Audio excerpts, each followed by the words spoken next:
Ay mga mahal, ang ating topic ngayon ay tinatanong ni Rolando.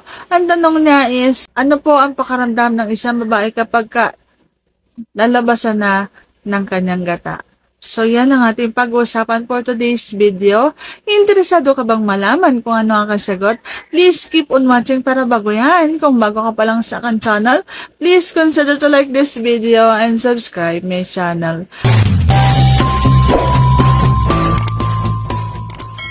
Alam ko po parang may na-vlog na ako nito, pero sige, pagbibigyan natin. Ang sagot sa tanong is, so siyempre po masarap kung ano yung pakaramdam ng isang lalaki kapag lalabasan na, ganun din po ang pakaramdam na sarap na nararamdaman ng isang babae kapag nandyan na, lalabasan na ng kanyang gata. Okay? Sobrang masarap po yan. Masarap sa puson, masarap doon sa akala mo yung kanyang pasa sa ibabaw ng kanyang bulaklak is parang nakukuryente diretso sa loob.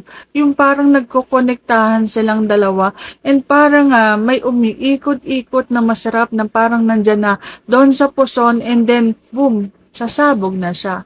Okay? So, nasa tamang pagtatrabaho lang yan para makamit mo ang tagumpay. Kung halimbawang natrabaho mo ng maganda ang isang babae, makakamit at makakamit mo yan. Kung halimbawa namang malapit na ang isang babae tapos naputol, so hindi mo makakamit yan. Matagal mong makakamit yan. Kung halimbawang may limit yung lakas mo, dapat isagad mo na, ibaon mo na, trabahuhin mo ng tuloy-tuloy. Kasi kapag halimbawang pahinto-hinto, ang ginagawa mong pagtatrabaho sa isang babae, pahinto-hinto din yung nararamdaman niyang sa katawan, pahinto-hinto din at hindi matuloy-tuloy yung gata na lalabas sa kanya. So, dapat tuloy-tuloy, walang hintuan.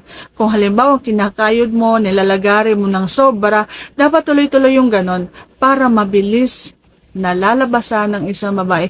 Yan lamang yung sikreto. Hindi kailangan kakainin mo, mapuputol.